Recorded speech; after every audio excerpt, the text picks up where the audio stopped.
Welcome to the tip channel. That is perfection. Hello and welcome back to the tip channel. Those of you that follow my channel know that I took and cut an access hole into my crawl space. That was through brick and block. If you haven't seen that, go ahead and check out my channel. You'll find that video. Anyways, going through that was actually a lot easier than what I thought, but now we need a door to put on that access hole that I made. So I went to the local lumber yard, and no, neither one of them was able to get me a custom height door. So what we're doing today is we're taking a standard 80-inch door and we're going to cut it down to approximately about 4 foot. Now, my opening actually measured about 47 1/4. I want to finish out about 1/2 an inch below that, or 46 3/4. Just so when I go to put this in, if I need to move it for plumb and level, I can without any issues. Now, this particular manufacturer just did a butt joint here at the corners. Back in the old days, they used to rabbet these, made a lot stronger joint, but everything's becoming more cheaply made and more expensive. Just the way the world's turning nowadays. Anyways, if we measure from the top of the jamb to the top of the door, that's about 7/8 of an inch. So I've got my frame marked for where I'm going to cut it off, and I used my square to come down it so I get a nice square cut, and we'll reuse that top header. So the metal door itself, I'm actually making 1 3/8 less and compared to the 7/8 that we have at the top. Now, why am I doing that? Well, what I'm going to do to clean this back up again after I cut this door is I'm going to take some of the styrofoam out of the top of it, reinforce the top of it with wood. Then I will take and put some stainless steel screws in here so it'll strengthen up the top of that door again so that we don't have any issues. Once I'm done with that, I'm going to paint this to match. Now what this is they make a replacement threshold for the bottom of the door, and it's got the little fins on the bottom of it. So what I will do is I will slip this over the top of the door. That will cover up all my stainless screws and give me a nice finished look, and it also gives me some play. I can move this up and down if I need to keep a nice weather-tight seal. Now, this manufacturer shot this with staples up here at the corner. And I thought about, well, why don't I just take my multi-tool with a metal blade and go in there and cut the staples off? Well, I don't want to lose any wood, so what I'm going to actually do is pry this apart and to save that top header, because we're going to reuse that. Now, to get this process started, what we need to do is to remove the door from the frame. So in order to do that, we could take all the screws out of the hinges, but I'm going to make it a little easier on myself. Now, you could use a screw, or this basically is a nail punch. And yes, back in the old days, we used to put finish nails in by hand, and we use these to set the nail deep into the wood. Anyways, I'm using a nail set, and we're going to take on the bottom of the door. And you'll notice when I tap that, my pin pops right out. So I'll pop all 3 of these out, and then I'll be able to remove this door from the frame. With the door removed, basically what I've done is to also take the hinges off. I'm going to paint the door before I install it, so basically it just makes it a whole lot easier to go ahead and take those hinges off. So we did that, and now also what I'm going to do is naturally I'll have to tape off the threshold, but I don't want to have to deal with the weather strips. Now, they make these weather strips that they fit right down into a groove. So I'll go ahead and pull these weather strips out, and then once I have everything painted, I will cut the weather strip to size.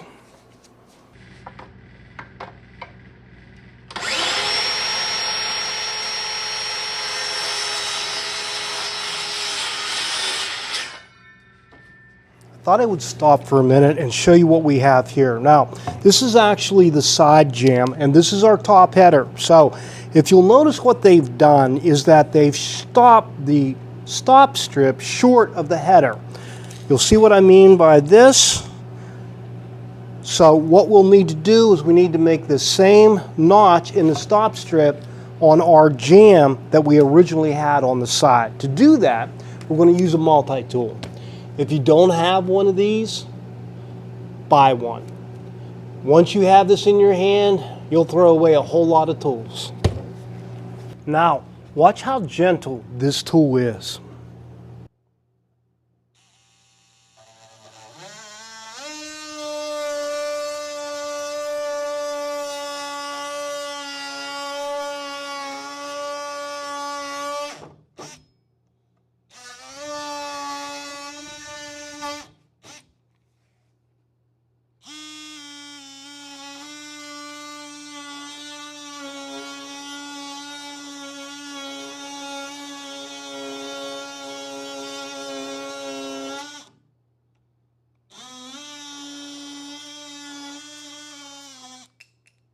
Just like that.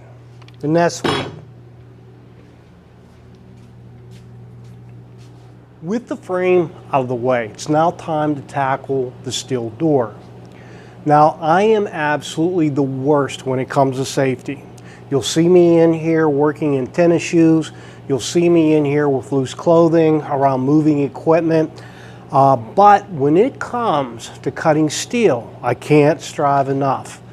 Use some safety glasses or use some goggles. Anyways, first tool, pair of goggles. The second thing that I'm using is a Craig AccuCut. Now someday I'm going to show you how to set this up and use it. This actually has an anti-skid on the bottom of it, so you don't even need to clamp it. You set up what's referred to as a sacrificial edge right on your line. This has a stop on the back of it to keep it from scooching forward. You line that up. This part right here goes on your circular saw, so it doesn't require a special saw. This will go right onto your circular saw and it has adjustments to bring the blade right over next to the sacrificial edge. The blade that I'm using in here is a Diablo steel cutting blade, so it's made for cutting steel. Now I've cut a lot of metal with this blade and it still cuts fantastic, so we'll be using that. So I'm going to go ahead and attach the sled to the saw and we'll go ahead and make this cut.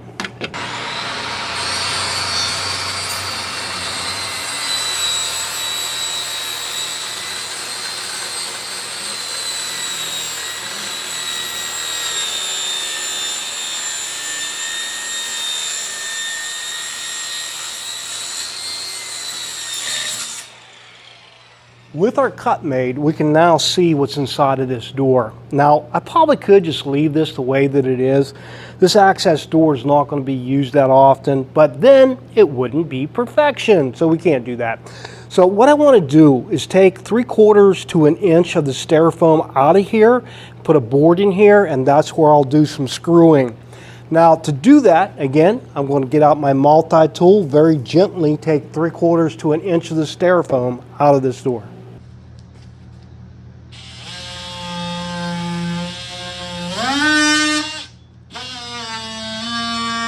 Now, the multi-tool did a great job of removing the styrofoam, and now we're ready to insert a board in there. Now, I'm using a piece of hickory, but you can use whatever you choose to. But that brings up an interesting subject. A good friend of mine and I were having a conversation, and what is the correct thing to do in regards to cutting a board? Do you take the line, do you split the line, or do you leave the line? Well, here's the correct answer. First of all, take your measurement, then apply it to the board and mark your board. After you have it marked, look at your measurement again, and that will tell you the correct answer. Do I leave the mark? Do I split the mark? Do I take the mark to get that exact dimension? With our wood inserted, we're now ready to screw our wood into place. So what I'm using is a number 10 stainless screw Phillips flathead. And to do this, what I'm going to use is an 1/8 inch drill bit. So I'll pre-drill first, and then I'll take a countersink. Now, countersink will actually countersink the head down in so that it's not sticking up. And then naturally, we'll screw it down.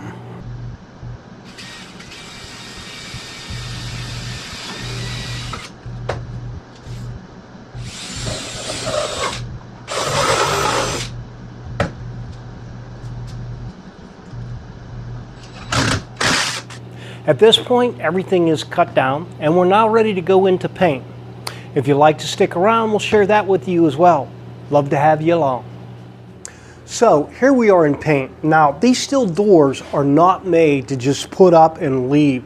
They only have a primer on them. So if you don't paint them, within a couple of years, you're going to start to see some rust. So what's the secret to a good paint job? Well, a couple of different things. Number one is take the time to mask off whatever you don't want paint on. Number two is quality of paint. Now I'll be using a Sherwin-Williams paint for this, and I do prefer it for an exterior application. So we'll be using that. Now in preparation, a couple different things. Number one is, if you'll notice what I did, is I added some 3-inch drywall screws to the end of each side of the door. Why did I do that? Well, here's the reason. Once I spray this and it dries, if I flip it over and the new paint touches the paint on the cardboard, those two can stick. So I'll do one side, and then when I flip it over, I'll take and put little blocks of 2x4 underneath of it so the door is not contacting the table. Now, in preparation, what you want to do is what's referred to as scuff sanding. Now, you're not wanting to take this down to bare metal. The idea of scuff sanding is it makes the paint adhere to the metal. So for that, you can use one of a couple different things. This is called a Scotch-Brite pad, and you can pick these up at Sherwin-Williams as well. And these are a very soft, fine sanding sponge that you can also use. Now, these are great for contour surfaces and what have you. You want to be a little careful on the edge because very quickly it will take the primer right down to bare metal. So that's the first step in the preparation. The second one is to take and blow everything off. Now, even though you've blowed everything off, there's still some material laying on top of that. Take the time to take a tack rag and go over everything before you start to spray. Oh, and one more thing, make sure you blew all the styrofoam off of you. That stuff is a mess. Body plain, cold as the wind, steel gleaming, no soul within. Stood it up against the fence, hollow echo, made no sense. Spray it red, spray it gold, make it warm, make it bold. A door ain't just for closing things, it's for letting in what morning brings. Rattle cans and shaky hands, colors blooming, making plans. A robin's chest, a sunset sky, each stroke asking the question, why? Spray it red, spray it gold, make it warm, make it bold. A door ain't just for closing things, it's for letting in what morning brings.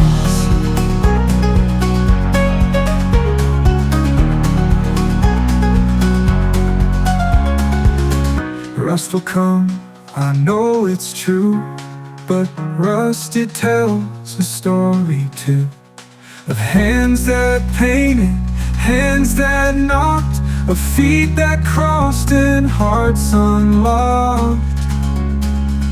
Spray it red, spray it gold, make it warm, make it bold.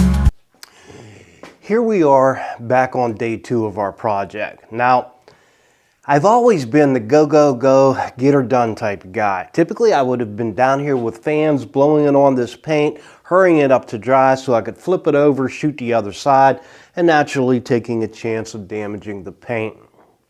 But you know, I met with a wise old man the other day, and the wise old man told me, you know, Don, now that I'm retired, if I start a project in the morning and I don't feel like finishing it that day, I'll come back to it tomorrow.